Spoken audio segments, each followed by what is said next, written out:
Good evening friends, నా పేరు Ravikumar. Friends, నిన్నైతే నేను ఒక వీడియో చేశాను. ఆ వీడియోలో వచ్చేసి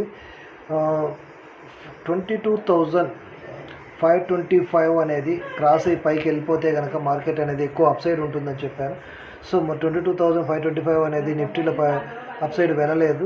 సో కింద డౌన్ సైడ్లోనే ఉన్నది. సో నేనైతే కనుక నిన్నటి వరకు అప్సైడ్ ఎక్కువగా మార్కెట్ ఉంటుందని ఎక్స్పెక్ట్ చేశాను, కానీ అప్సైడ్ అయితే వెళ్ళలేదు. పూర్తిగా డౌన్ సైడ్ వచ్చేసింది. 525 అనేది క్రాస్ చేయలేదు. సో డౌన్ సైడ్కి వచ్చేసింది మార్కెట్. సో డౌన్ సైడ్ వచ్చేసిన తర్వాత కూడా నేను ఈ పాయింట్లో అయితే మాత్రము ఇక్కడి వరకు మాత్రం నేను మార్కెట్లో ఉండగలిగాను put side. So put side నుంచి ఇక్కడి నుంచి అయితే నేను ఇది ఎక్స్పెక్ట్ చేయలేదు. ఇక్కడి నుంచి మళ్ళీ రివర్సల్ తీసుకుంటుంది అనుకున్నాను, కానీ నాకు తగిన సిగ్నల్ అయితే దొరకలేదు. సిగ్నల్ దొరకపోవడం వల్ల అలాగే ఉండిపోయాను. సో ఈ ఏరియాలో నేను ఎటువంటి ట్రేడ్ చేయలేదు.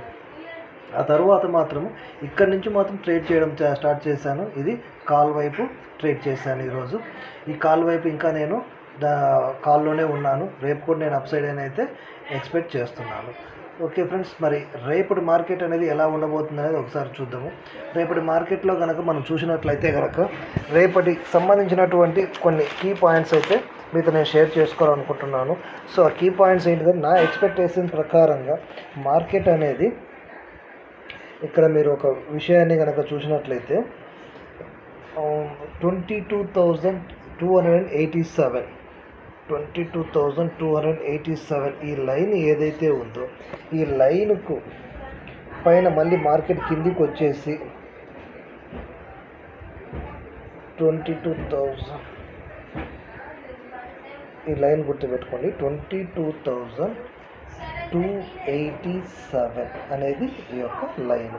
సో దీనిపైన గనక బాడీ గనక ఏర్పడిపోతే గనక ఇది 22,200 వరకు మార్కెట్ డౌన్ సైడ్ వెళ్ళే అవకాశము ఉంది అని నేను అనుకుంటున్నాను. సో దీనిపైన బాడీ ఏర్పడకుండా కొంచెం అప్ సైడ్లోనే ఇలా ఏర్పడిపోయి విగ్ మాత్రమే ఏర్పడింది అనుకోండి. సో ఇది అక్కడి నుంచి అప్ సైడ్ మూవ్మెంట్ అనేది తీసుకుంటుంది అనుకుంటున్నాను నేను మార్కెట్. సో అప్ సైడ్ తీసుకుంటే కనుక దీని టార్గెట్స్ వచ్చేసి 400, 465, 525. సో 525 క్రాస్ అయిపోయి అప్ సైడ్ వెళ్ళిపోతే కనుక ఇంకా ఎక్కువగా అప్ సైడ్ మార్కెట్ వెళ్ళే అవకాశాలు ఉంటుంది. అది సెకండరీ. సో ప్రస్తుతం దానికి సంబంధించినటువంటి టార్గెట్స్ అయితే మాత్రము ఇంతవరకు చూసుకోవచ్చు. అలాగే బ్యాంక్ నిఫ్టీలో కూడా ఒక లైన్ ఉంటుంది. ఆ లైన్ ప్రకారంగా చూసుకోవచ్చు. అలా ఇప్పుడు కనుక మనము రేపు గ్యాప్ అప్ ఓపెన్ అవుతుందా, గ్యాప్ డౌన్ ఓపెన్ అవుతుందా? నా ఎక్స్పెక్టేషన్ ప్రకారం అయితే మాత్రము గ్యాప్ డౌన్ అని నేను అనుకుంటున్నాను. అది కూడా ఈ లైన్ ఏదైతే ఉందో ఈ లైన్కి మధ్యలోనే ఓపెన్ అవ్వచ్చు అనుకుంటున్నాను. లేదా కింద అయినా కూడా ఫస్ట్ క్యాండిల్ అప్ సైడ్ తీసుకుంటుందని నా యొక్క ఉద్దేశం. సో మనము 22,287 ఏదైతే అనుకుంటున్నామో సో దాని కింద మార్కెట్ ఓపెన్ అవ్వచ్చు, ఓపెన్ అయిపోయి అప్ సైడ్ అనేది తీసుకోవచ్చు అనేది నా యొక్క అభిప్రాయం. ఇన్ కేస్ గ్యాప్ అప్పులో కనుక ఓపెన్ అవుతే మాత్రం ఈ లైన్ అనేది కొంత ఇబ్బంది కలగజేస్తుంది. గ్యాప్ అప్పులో ఓపెన్ అయితే కంపల్సరీ మార్కెట్ అనేది కింది వైపు వచ్చే అవకాశాలు ఎక్కువగా ఉన్నాయి. అలా కాకుండా గ్యాప్ అప్పులో ఓపెన్ అయ్యి రోజంతా కూడా కన్సల్టేట్ అవుతుంటే మాత్రం మరుసటి రోజైనా సరే అది డౌన్ సైడ్ వచ్చే అవకాశాలు ఎక్కువగా ఉన్నాయి.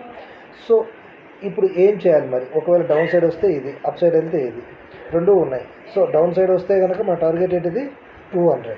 సో 200 దాటైతే రాదనుకుంటున్నాను. మ్యాక్సిమం 150 అంతకుమించి అయితే డౌన్ సైడ్ రేపు మార్కెట్ రాదని నేను ఎక్స్పెక్ట్ చేస్తున్నాను. సో అప్ సైడ్ మాత్రం ఎక్కువగా ఉండే అవకాశాలు ఉన్నాయని నా యొక్క ఎక్స్పెక్టేషన్. ఓకే ఫ్రెండ్స్, అలాగే బ్యాంక్ నిఫ్టీ కూడా ఏం చెప్తుందో ఒకసారి చూద్దాము. బ్యాంక్ నిఫ్టీని కూడా మనం గమనిస్తే కనుక ఇక్కడ కూడా ఒక లైన్ ఉంది. ఆ లైన్ ఏంటో ఒకసారి చూపిస్తాను. 40 ఇది దాని యొక్క లైను. సో ఈ లైన్ యొక్క నెంబర్ ఎంత అంటే 48,238. సో దీని పైన బాడీ ఏర్పడితే మాత్రం ఇంకా కిందికి వచ్చే అవకాశాలు ఎక్కువ ఉన్నాయని నా యొక్క ఉద్దేశం.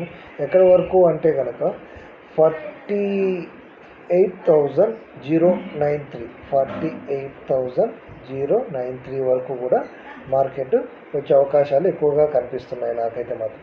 అంత రాకపోయినా కూడా 48,150 వరకు అయితే మాత్రము రావచ్చు అనేది నా యొక్క ఉద్దేశం. సో ఫైనల్ టార్గెట్ మాత్రం 48,093.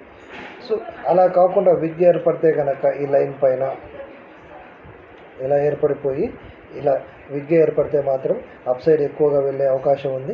మార్కెట్ అప్ సైడ్ ఎక్కడి వరకు వెళ్ళొచ్చు అంటే కనుక 48,867. సో 48,670. కానీ ఇంకా మధ్యలో ఉంటుంది కదా 673 ఒకటి ఉంటుంది, 713. సో ఇలాగా ఈ 4 అనేటివి ఉంటాయి. సో కీ రోల్ వచ్చేసి ఇది పోషిస్తుంది.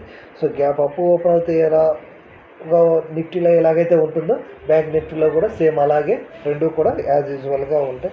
ఓకే ఫ్రెండ్స్, నా వీడియో నచ్చినట్లయితే ఒక కామెంటు, లైక్, సబ్స్క్రిప్షను మీ ఇష్టం. మీరు ఏది ఇచ్చినా కూడా తీసుకోవడానికి నేను సిద్ధంగా ఉన్నాను. సో ఈ వీడియోలో మీకు కావాల్సిన ఇన్ఫర్మేషన్ అయితే దొరుకుతుందని నేను అనుకుంటున్నాను. మీకు ఇంకా ఇన్ఫర్మేషన్ కావాలంటే కనుక మీ కామెంట్స్ కనుక మాకు చేరినట్లయితే కనుక ఎక్కువ ఇన్ఫర్మేషన్ ఇవ్వడానికి నాకు మీరు ఎంకరేజ్ చేసినట్లు అవుతుంది. మీరు ఎంతగా అడిగితే కనుక నేను అంతగా మీకు చెప్పడానికి ఎక్కువగా ఆలోచిస్తాను, ఎక్కువగా వర్క్ చేస్తాను, దానికి సంబంధించినటువంటి ఎక్కువగా తీసుకోవడానికి ట్రై చేస్తాను, మీకు ఇవ్వడానికి నేను ట్రై చేస్తాను. Okay friends, thank you.